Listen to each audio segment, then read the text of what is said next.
গত বছর নভেম্বরের কোনো এক উইকেন্ডের সকাল, আর আমরা বেরিয়ে পড়েছিলাম মাইসোরের উদ্দেশ্যে। হেব্বাল ফ্লাইওভার পেরিয়ে যশবন্তপুর হয়ে আমরা পড়লাম নাইস রিং রোডে। নাইস রিং রোড শেষ হলেই আমরা পেয়ে যাব মাইসোর এক্সপ্রেসওয়ে।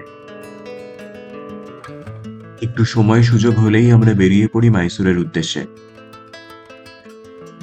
তবে এবার আমাদের মূল গন্তব্য হলো রঙ্গনাথিট্টু বার্ড স্যাংচুয়ারি। মাইসোরের খুব কাছেই বৃন্দাবন গার্ডেনে যাওয়ার রাস্তাতেই রয়েছে এই বার্ড স্যাংচুয়ারিটি। বিভিন্ন সিজনাল বার্ড ছাড়াও এখানকার আরেকটি মূল আকর্ষণ হলো এখানকার কুমির। যাই হোক, চলতে চলতে আমরা পৌঁছে গিয়েছিলাম রামনগরের কাছে। আর আপনারা মোটামুটি সবাই জানেন, রামনগর হলো সেই জায়গা যেখানে শোলে সিনেমার শুটিং হয়েছিল।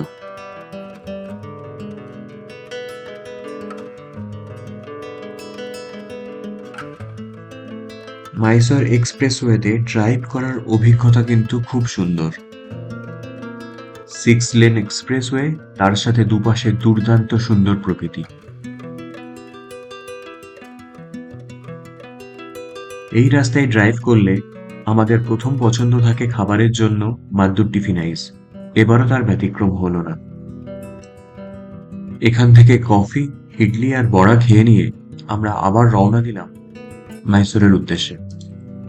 শুধুমাত্র ব্রেকফাস্ট করার জন্য ছুটির দিনে ব্যাঙ্গালোর থেকে অনেকে ড্রাইভ করেও চলে আসেন এখানে। এই যে ভিড় দেখছেন, তার একটা বড় অংশ কিন্তু ব্রেকফাস্ট করে আবার এখান থেকে ব্যাঙ্গালোরে ফিরে যাবে।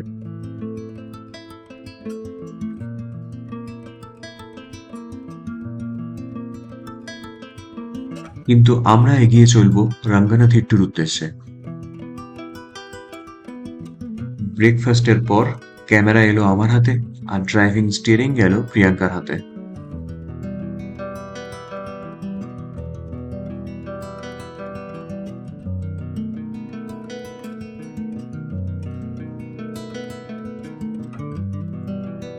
আমরা এসে পড়েছি প্রায় মাইসোরের কাছে। এক্সপ্রেসওয়ে থেকে ডাইভারশন নিয়ে এবার আমরা পড়লাম রঙ্গনাথিট্টু যাওয়ার রাস্তায়। রাস্তার দুপাশের সোনালী ধান আর তখনও ফুটে থাকা কাশফুল যেন মাথা দুলিয়ে আমাদের স্বাগত জানালো।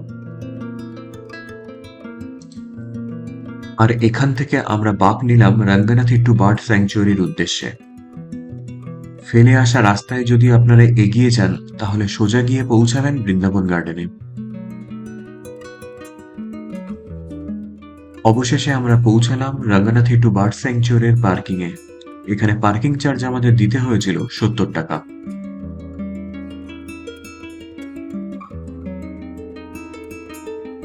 এবার পায়ে পায়ে এগিয়ে চলা টিকিট কাউন্টারের উদ্দেশ্যে। জানিয়ে রাখি, এখানে টিকিটের কিন্তু বিভিন্ন রকম প্রাইসিং হয়। মোটামুটি বেসিক হলো এন্ট্রি ফি 80 টাকা এবং বোটিং ফি 120 টাকা প্রতিজন পিছু। এবার আপনি যদি ক্যামেরা ক্যারি করেন, সেক্ষেত্রে আপনার লেন্স কত এর তার উপর ডিপেন্ড করে ক্যামেরা প্রাইসিং। এই জায়গাটিতে পজ করে আপনারা সমস্ত প্রাইসিং দেখে নিতে পারেন।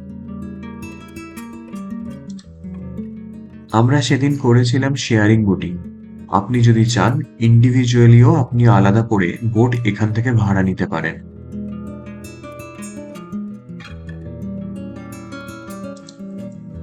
এখানে একটি কথা জানিয়ে রাখি, আপনারা যদি পাখির সমারোহ দেখতে চান, সেক্ষেত্রে কিন্তু নভেম্বর সঠিক সময় নয়। ডিসেম্বর থেকে মার্চের শেষ বা এপ্রিলের প্রথম সপ্তাহ অবধি সঠিক সময় এখানে আসার। সরকারি হিসাব মতো প্রায় 221 প্রজাতির পাখির দেখা পাওয়া যায় এখানে। তবে যদি প্রকৃতিকে সুন্দরভাবে উপভোগ করতে চান, সেক্ষেত্রে যে কোনো সময় চলে আসতে পারেন। তবে অবশ্যই বর্ষাকাল ছাড়া,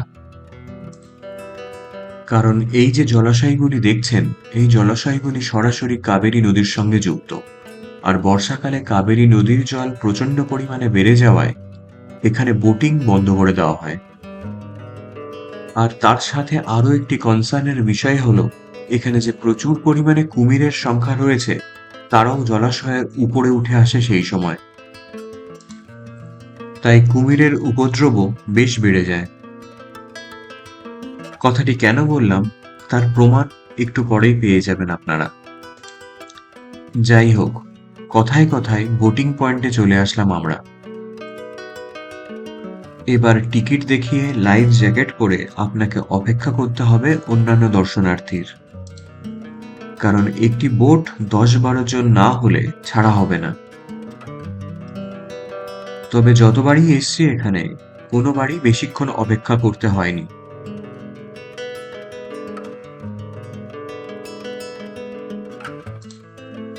কিছুক্ষণের মধ্যেই আমরা হাতে টানা কাঠের নৌকাতে জলাশয়ে প্রবেশ করলাম।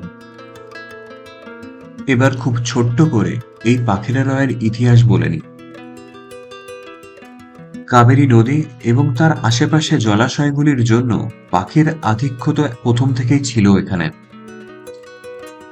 ডক্টর সেলিম আলী, যিনি বার্ডম্যান অফ ইন্ডিয়া নামেও পরিচিত, তিনি এখানকার সার্ভে করেন 1939-40 সালে, এবং সেই সার্ভে এবং তার গবেষণার ফলস্বরূপ 1940 সালে এই অঞ্চলটিকে বার্ড স্যাংচুয়ারিতে পরিণত করা হয়।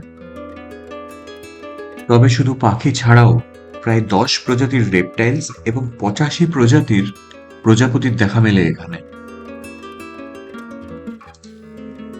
আর জলের একটু গভীরে যেতে না যেতেই আমরা দেখা পেলাম এই কুমিরটির। জলের উপরে গা ভাসিয়ে বেশ আরাম করেই রোদ পোয়াচ্ছিল সে। একটু এগোতেই দেখতে পেলাম আরো একটি কুমিরকে। বেশ অলস ভঙ্গিতেই শুয়েছিল জলাশয়ের পাড়ে। নৌকা এগিয়ে গেল আরো একটু কাছে, আর আমরা দেখতে পেলাম কুমিরের সেই ভয়ঙ্কর দাঁতের শাড়িকে, যার এক কামড়ে কুমিরের শিকার হয়ে যায় ছিন্ন বিচ্ছিন্ন। কুমিরটিকে পেছনে ফেলে রেখে এগোতেই দেখতে পেলাম ইন্ডিয়ান কমোরেন্টের এক ঝাঁককে। একটি পুরো গাছের দখল নিয়ে বসেছিল তারা। আস্তে আস্তে এগোতে থাকলো আমাদের নৌকা। সকালের এই হালকা মিষ্টি রোদে এই সুন্দর নৌকা বিহারটিও কিন্তু কম আনন্দের নয়।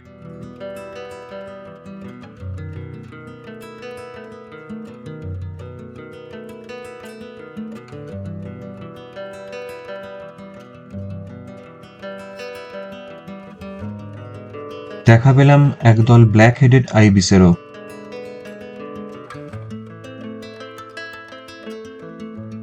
আর একটু এগোতেই দেখলাম একটি কুমির বাস্কিং করছে। এই বাস্কিং কথাটির অর্থ হল সরীসৃপ জাতীয় প্রাণীরা বিশেষ করে নিজেদের শরীরের তাপমাত্রার সামঞ্জস্য বজায় রাখার জন্য মুখ হা করে সূর্যের আলোকে নিজের শরীরের মধ্যে প্রবেশ করতে দেয়। খুব সাধারণ ভাষায় এটিকেই বাস্কিং বলা হয়।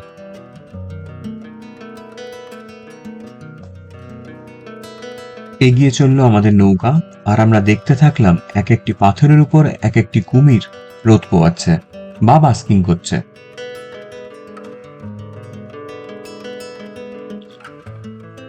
এবার এসে যতটা না পাখির দেখা পেয়েছি তার থেকে মনে হয় অনেক বেশি পেয়েছি কুমিরের দেখা।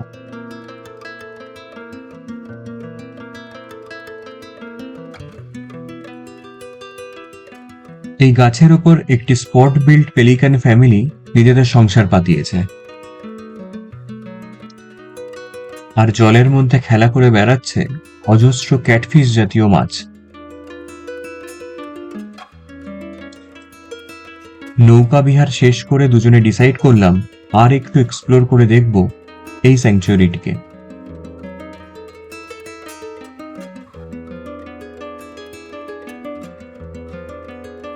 একটু দূর থেকে জলাশয়টিকে দেখতে যেন আরো সুন্দর লাগছিল। বেশ কিছুক্ষণ দাঁড়িয়ে দাঁড়িয়ে দুজনে দেখলাম বিভিন্ন নৌকার আসা যাওয়া।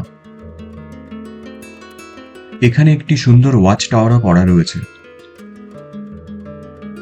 এটি মূলত যারা বার্ড ফটোগ্রাফি করেন তাদের জন্য।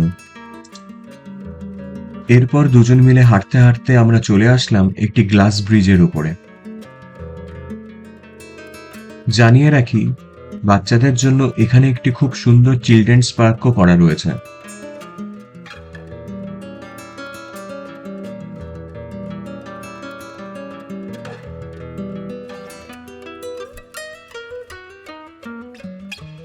আরো বেশ কিছুক্ষণ সময় কাটিয়ে এবার ধরলাম ফেরার পথ। যদিও সেদিন ঠিক ছিল না এরপর আমরা কোথায় যাব, কারণ মাইসোরের বিভিন্ন দ্রষ্টব্য স্থানগুলি আমাদের বারবার ঘোরা।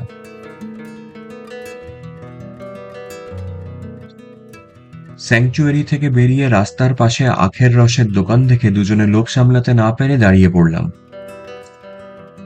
আর আখের রস খেতে খেতেই আমরা দুজনে ঠিক করলাম আজকে আমাদের পরের গন্তব্য। এখান থেকে খুব অল্প দূরত্বের মধ্যেই রয়েছে এক সুন্দর কার মিউজিয়াম, যেখানে এর আগে আমরা কখনো যাইনি। তাই দুজনেই ঠিক করলাম একবার ঢু মারা যাক সেই কার মিউজিয়ামে।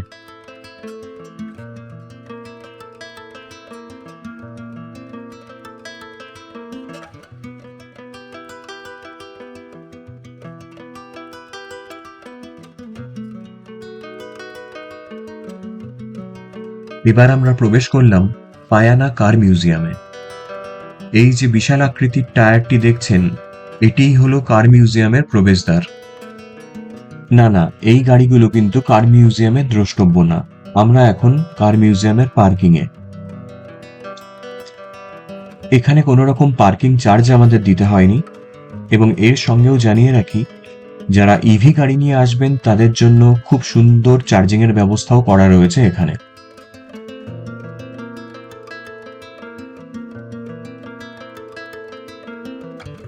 পায়ে পায়ে আমরা এগিয়ে চললাম কার মিউজিয়ামের প্রধান এন্ট্রান্সের দিকে।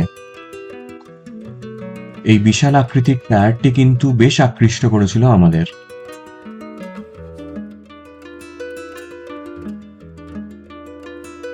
এখানে প্রবেশ মূল্য দিতে হয়েছিল ৭৫ টাকা এবং ক্যামেরার জন্য বাড়তি ১২০ টাকা।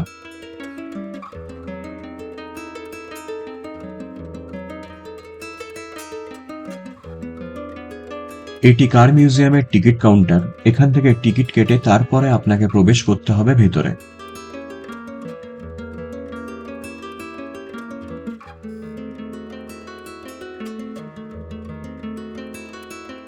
মাইসোরের কাছেই NH-275 হাইওয়ের পাশে প্রায় ২৩ একর জমির উপর বিস্তৃত এই কার মিউজিয়ামটি।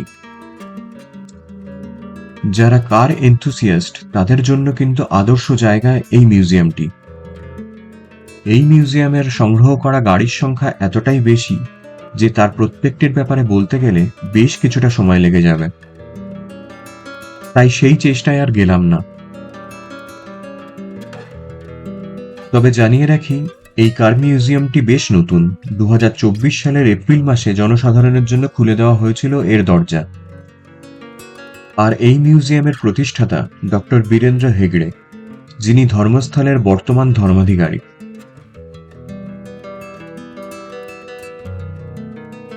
প্রত্যেকটি গাড়ির ব্যাপারে বলা সম্ভব না হলেও আপনাদের একটি বেসিক ওভারভিউ দেওয়ার চেষ্টা করব। এখানে 20th সেঞ্চুরির শুরুর দিকের গাড়িগুলি থেকে শুরু করে হাল আমলেরও বেশ কিছু মডেল দেখতে পেয়ে যাবেন আপনারা।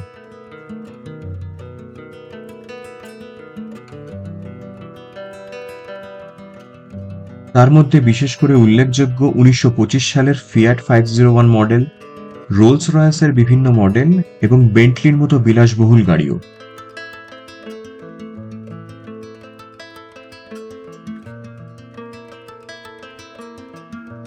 মাইসোরের বিখ্যাত রাজ পরিবারের ব্যবহার করা বিভিন্ন গাড়িও আপনারা এখানে দেখতে পেয়ে যাবেন, যার মধ্যে বিশেষ করে উল্লেখযোগ্য হল 1949 সালের ডেলমার DE36 মডেলটি।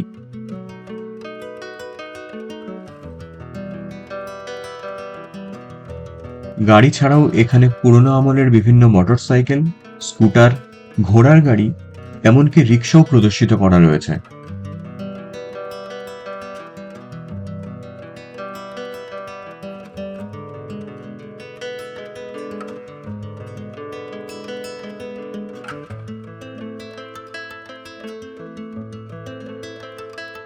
মহাত্মা গান্ধীর ব্যবহার করা স্টুডবেকার গাড়িও দেখতে পেয়ে যাবেন এখানে আপনারা।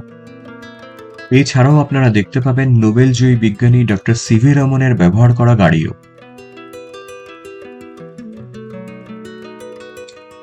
এই পুরো মিউজিয়ামটি ভালোভাবে ঘোরার জন্য অন্ততপক্ষে 1.5 থেকে 2 ঘন্টা কিন্তু সময় রাখতে হবে আপনাদের হাতে। এখানে সংগ্রহ করা শুধুমাত্র গাড়ির সংখ্যায় কিন্তু প্রায় 250-র উপরে। সাথে এও জানিয়ে রাখি, সকাল 9টা থেকে রাত 8টা অবধি খোলা থাকে এই মিউজিয়ামটি, যদিও টিকিট দেওয়া বন্ধ হয়ে যায় সন্ধ্যে 7:30টাতে। এই মিউজিয়ামের ভেতরে আপনারা একটি সুন্দর পরিষ্কার পরিচ্ছন্ন ওয়াশরুম এবং একটি ক্যাফেটেরিয়াও পেয়ে যাবেন।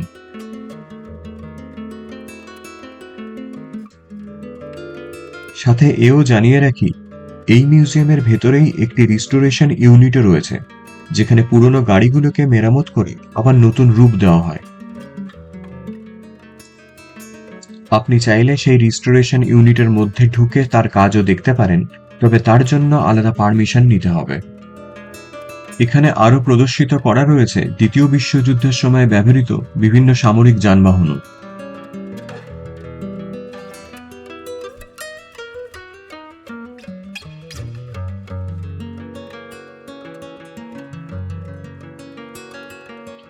এই নিচের সেকশনে প্রধানত 1970, 80 বা তার পরের সময়কার গাড়িগুলি প্রদর্শিত রয়েছে।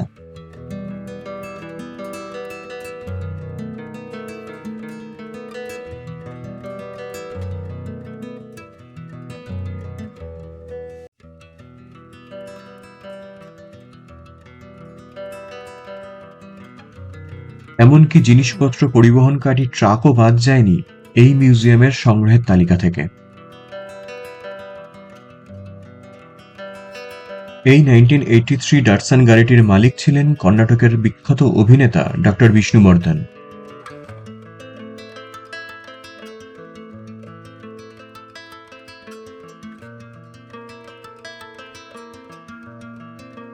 তবে এখানে শুধু বিদেশি গাড়ি নয়, ভারতীয় অটোমোবাইলের ইতিহাসেরও নানা পর্যায়ে তুলে ধরা হয়েছে। ভারতের নিজস্ব অটোমোবাইল শিল্পের ইতিহাস তুলে ধরতে এখানে রয়েছে বিখ্যাত হিন্দুস্তান মোটরসের অ্যাম্বাসেডরের বিভিন্ন মডেল এবং প্রিমিয়ার পদ্মিনীরও বিভিন্ন মডেল।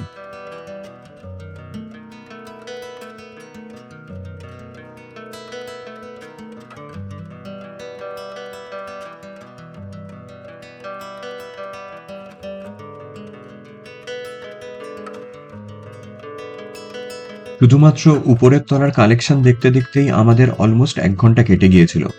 তারপর দুজনে রিয়েলাইজ করলাম এখনো নিচের তলা পুরো দেখা বাকি। তাই আপনি যদি গাড়ির ব্যাপারে ইন্টারেস্টেড হন, সেক্ষেত্রে বেশ কিছুটা সময় লাগবে আপনার এখানে, কারণ গাড়িগুলি ডিসপ্লের সাথে সাথে তার ইতিহাস এবং তার সমস্ত স্পেসিফিকেশনও দেওয়া রয়েছে। তাই গাড়ি দেখার সাথে সাথে সেগুলো পড়তে পড়তে এগোনো বেশ সময় সাপেক্ষ ব্যাপার। তবে হাতে সময় কম থাকলেও কোনো অসুবিধা নেই। এত পুরনো গাড়ির কালেকশন আপনার চোখ আর মন দুটোই জুড়িয়ে দেবে।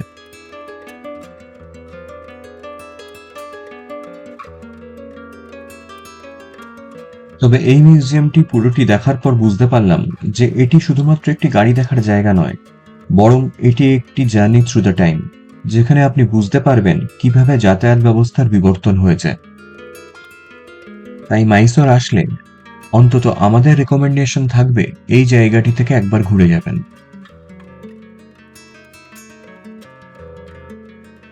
আর এই মিউজিয়াম দেখা আমরা শেষ করেছিলাম আমাদের কলকাতার বিখ্যাত হলুদ ট্যাক্সি বা হলুদ অ্যাম্বাসেডরের একটি আর্টিস্টিক ডিসপ্লের মাধ্যমে, যা আজও কলকাতার পরিচয়কে নিজের কাঁধে বহন করে চলেছে। এবার দৌড়াবো আমরা হোটেলের উদ্দেশ্যে, আর এর পরের গল্পে শেষ করব মাইসোর ভ্রমণের এই অধ্যায়।